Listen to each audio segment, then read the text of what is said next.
안녕하십니까. 예. 아이고. 어서 오십시오. 반갑습니다. 예. 안녕하세요. 아이고, 반갑습니다. 반갑습니다. 이쪽으로 앉으시죠. 제가 소개드리겠습니다. 올여름 유례없는 역대급 폭염을 마친 쪽집게 기상학자 김해동 교수님이십니다. 안녕하세요. 안녕하세요. 안녕하십니까. 안녕하세요. 예. 오늘 마침 눈이 와서 지금 그 얘기를 하고 있었는데 어떻게 또 성함이 김해동 교수님이시네요. 예, 이게 오늘 참 기가 막히네. 타이밍이. 안 그래도 날이 추우면 예, 추운 예. 겨울에는 빨리 해동이 돼야 해동이 될 텐데. 이게 예. 겨울에 딱 성함이 예. 아니 얘기를 들어보니까 이제 저 오늘 이게 첫눈이 왔는데 요것도 좀 정확하게 얘기를 하셨다고 그래요 교수님이. 오늘 아침 기록적인 폭설이 나무와 건물 위를 하얗게 뒤덮어버린 가운데 한 남성이 도로 끝자락에서 스키를 타고 가는 모습이 보입니다.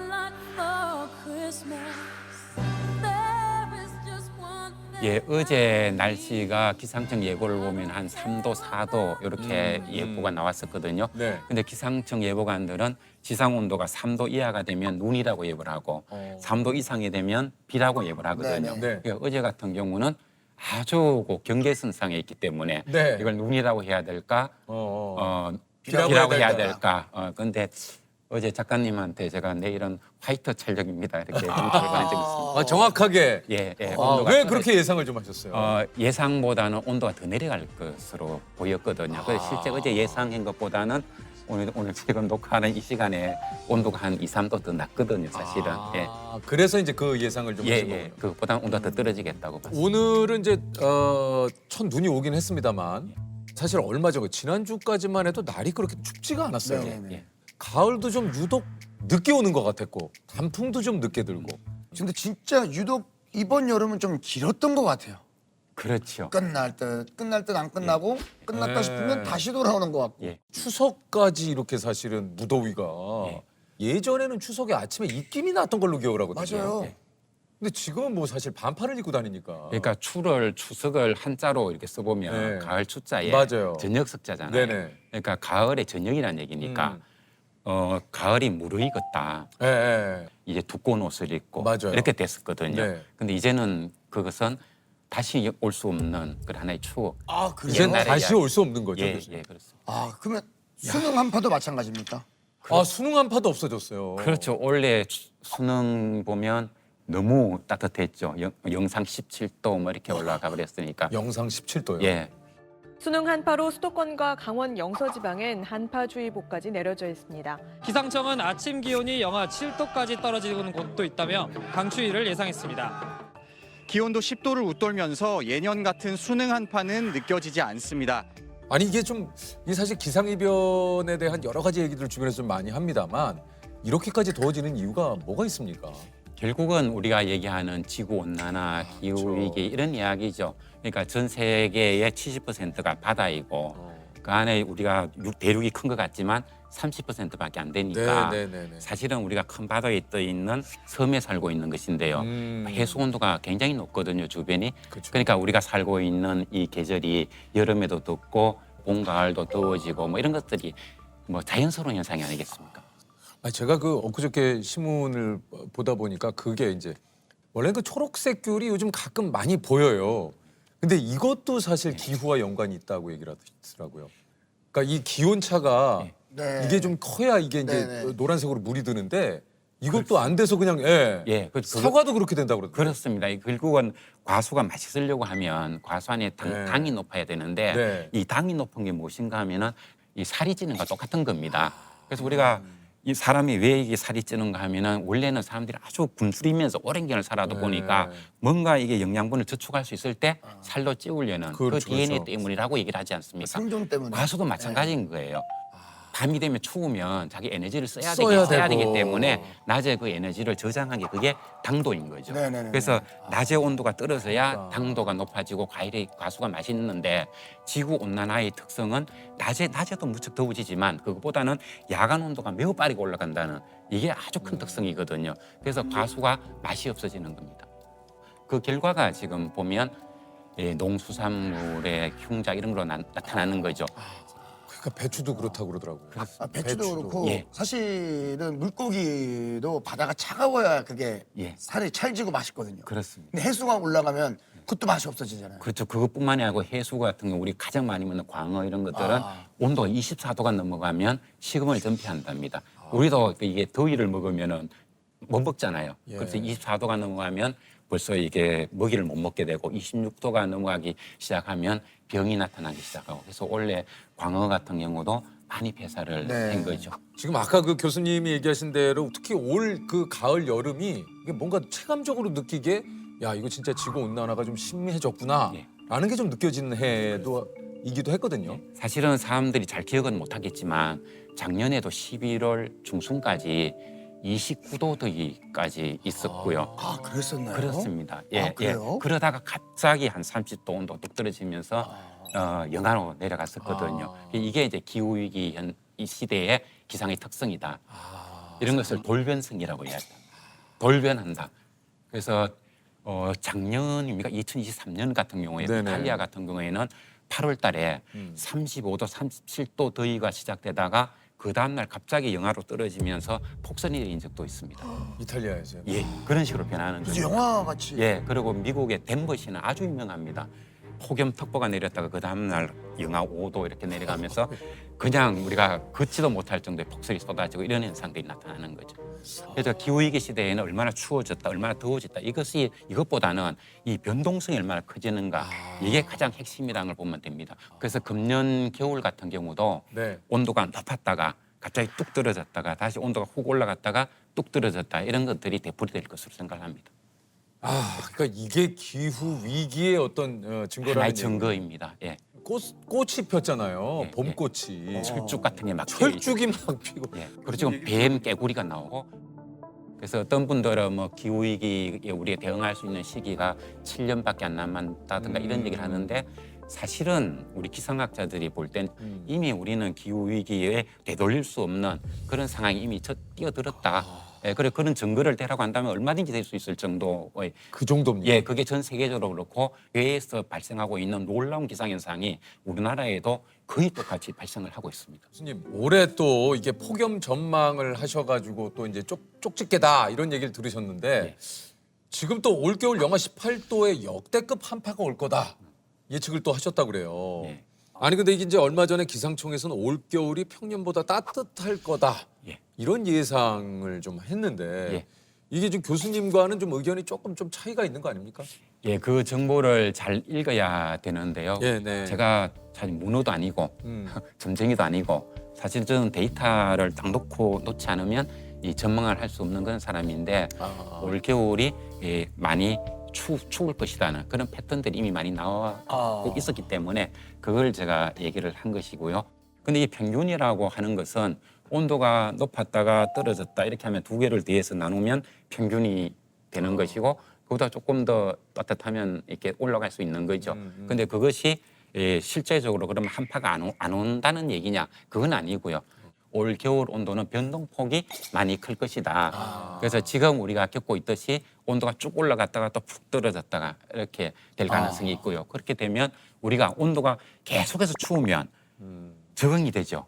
옷도 입게 되고 우리 몸이 적응이 되는데 우리가 온도계를 보고 이건 평균이니까 춥다 하면 안 되겠네 이렇게 말할 수가 없잖아요. 추우면 춥다고 얘기하는 거고 더우면 네, 더우면 네, 덥다고 네. 얘기해야 되니까 네. 그렇게 보면 그렇게 따뜻한 더위다 따뜻함이 계속 이어지는 이런 겨울은 아닐 것이다. 아닐 것이다. 예. 교수님도 사실 말에 책임을 지셔야 되니까 예. 이야기가 굉장히 좀 어쩔 수 없어요. 예. 어쩔 수 없어요. 맞아요. 왜냐면 교수님이 네. 아까 얘기했죠. 교수님 무슨 뭐 쪽집게 도사님도 아니에요, 아니고 아니에요.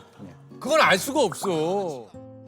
근데 전 세계 진짜 많은 분들이 노력하시지만 그 정확하게 예측한다는 거 사실은 그럼요. 그러니까 인간의 제가 영역을 벗어난 제가 거잖아요. 얘기하는 건 보면요. 올 겨울이 추울 것이라는 것은 우리나라 기상청의 계절 전망에도 나왔고요. 물론 저는 9월 달에 얘기했고 기상청에는 10월 달에 얘기하고 한 달에 격차는 나지만 어쨌든 그거는 이제 누구나 다 전망을 했던 그런 이야기거든요. 그런데 사실은 이 얘기를 하려면은 좀 부담은 많이 됩니다. 그렇겠죠. 왜냐하면 이거는 5천만 국민들이 어. 시간이 지나면 누구나 다 할 수 있는 거짓말을 할 수가 없는 그런 현상이 네네네. 있죠.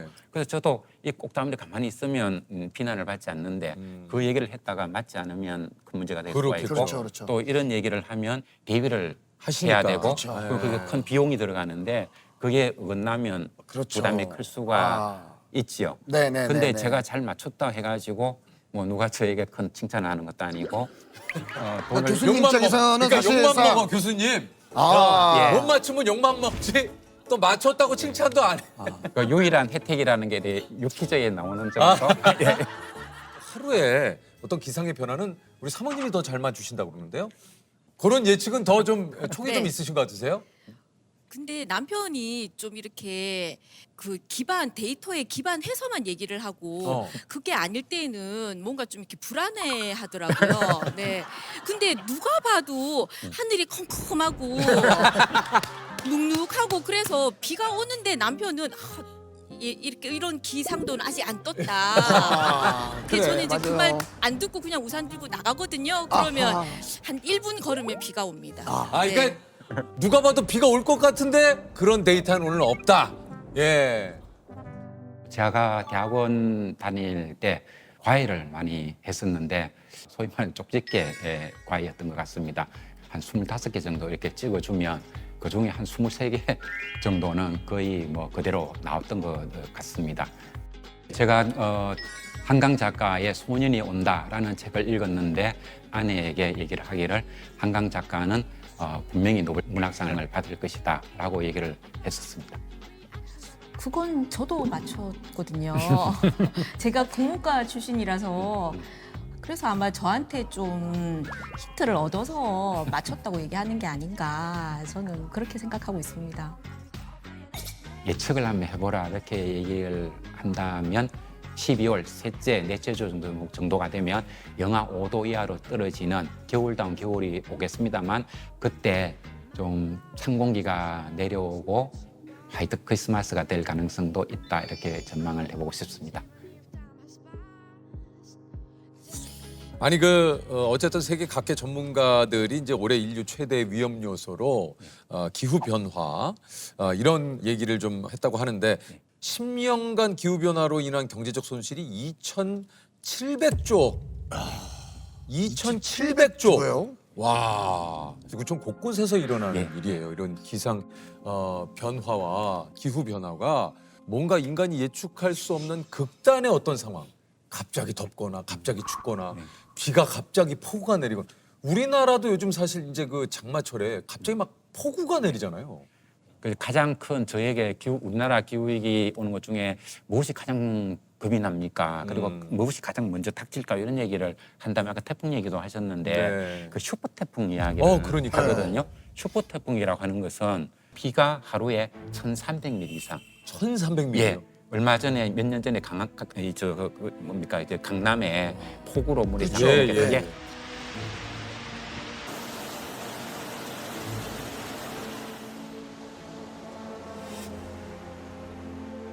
예, 이게 예. 340mm거든요. 거의 그거야 4배네요. 4배 정도의 비가 오는 게 슈퍼 태풍입니다. 이걸 기후학자들에게 우리나라에도 슈퍼 태풍이 올까요? 그러면 2030년 전에는 오지 않을까 이런 얘기를 했거든요.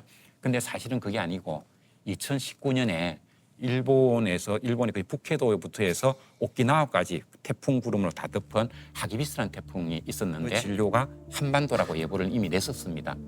그 태풍이 우리가 올라왔더라면 우리가 어떻게 돼 있을까 생각해 보면 지금 우리가 이 촬영을 못 하고 있을 수도 있겠죠. 우리나라 그 어떤 도시도 1,300mm 비를 내렸을 때 건질 수 있는 도시가 없고 그리고 우리 도시에 가보면 고층 빌딩이 굉장히 많이 있죠.